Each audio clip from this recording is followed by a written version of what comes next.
This is why Bitcoin just plummeted. Welcome back to the channel, crypto enthusiasts. We really do appreciate every single one of you. If you've been watching Bitcoin over the last few weeks, you've probably noticed something shocking. Bitcoin has taken a major dive, and the entire crypto market is in turmoil. So the next question is, what exactly is going on? Is this just a temporary dip? Or are we seeing the beginning of something much bigger? Stick with me as we break down the real reasons behind Bitcoin's crash, the biggest crypto news stories of the week, and most importantly, what happens next. First things first, Bitcoin's sudden drop. What happened? Bitcoin has just suffered a 6.78% drop, bringing the price down to $87,630. That's its lowest level since November 2024. Many investors are asking, why is this happening now? According to analysts at Matrixport, Bitcoin has broken out of an ascending broadening wedge, a bearish technical pattern that has historically led to even bigger crashes. And what makes this even worse this time, given all this bearish sentiment?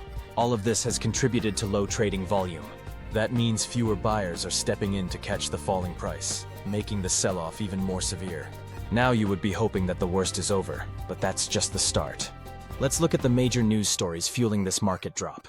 Crypto hack rocks. The market security in the crypto space just took another huge hit. A massive $1.5 billion hack has shaken confidence in one of the biggest exchanges, Bybit. This is one of the largest crypto heists in history, with most of the stolen funds being Ethereum. Anytime a hack of this scale happens, we see a ripple effect across the entire market. Investors panic, they pull their money, and prices start falling even faster. This hack has only increased fears that crypto exchanges are not as secure as many believe. With the negative press crypto received in the wake of the FTX collapse, this is the last thing crypto needs during a bull cycle. And when trust in these platforms falls, it usually means more selling pressure on Bitcoin and other digital assets. Institutional outflows.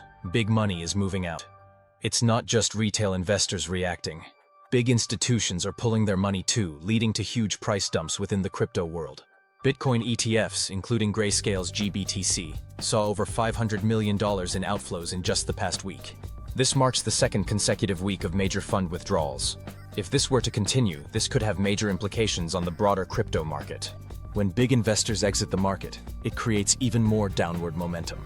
Even though some companies are still buying, like Strategy Inc., formerly known as MicroStrategy, which just bought another $2 billion worth of Bitcoin, it's clear that the majority of institutions are still playing it safe. Macroeconomic uncertainty, more than just crypto.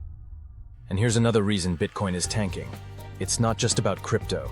Traditional markets, including the S&P 500 and Dow Jones, are also under pressure. The Trump administration just announced new tariffs, adding to uncertainty in the global economy. And when economic uncertainty rises, investors move out of risky assets, and that includes Bitcoin. Historically, Bitcoin has been called digital gold. Some say it's a hedge against inflation, but the truth is, when traditional markets get shaky, Bitcoin usually drops alongside them. That's exactly what we're seeing now. Ethereum and the altcoin crash. It's not just Bitcoin that's struggling. The entire crypto market is taking a hit. Ethereum has fallen below its critical support range of $2,600 to $2,800, now sitting at $2,375. That's a 10.61% drop, making this one of Ethereum's worst months in years. Other major altcoins like Solana and XRP are also down, reflecting a market-wide sell-off that is pushing crypto prices even lower. The SEC's surprise move. There is one surprising piece of positive news in all of this. The SEC just dropped its lawsuit against Coinbase. This is a huge shift in regulatory pressure that could set a major precedent for other exchanges. If regulators are finally starting to ease up on crypto, we could see a more favorable environment for long-term growth. But here's the big question. Will this be enough to reverse the current market trend? What happens next? So where does Bitcoin go from here? There are two possibilities. Bearish scenario. If Bitcoin fails to reclaim key levels, we could see it drop even further, possibly down to $85,000 or lower. If institutional investors continue selling, this could trigger even more losses. Bullish scenario. On the other hand, if big buyers step in at these lower levels, we could see Bitcoin bounce back above $90,000. But for that to happen, we need to see a return of strong trading volume and renewed confidence in the market. The Bitcoin ETF and hedge fund investments have continually supported Bitcoin's rise to $100,000. But the big question is, will it continue? Final thoughts. Is this the start of something bigger? This isn't just about one bad week in crypto.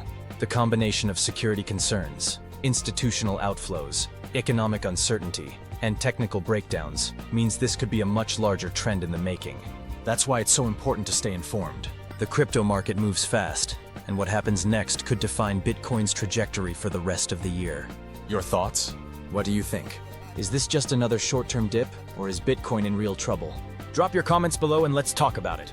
And if you found this breakdown helpful, make sure to like, subscribe, and turn on notifications so you never miss an update.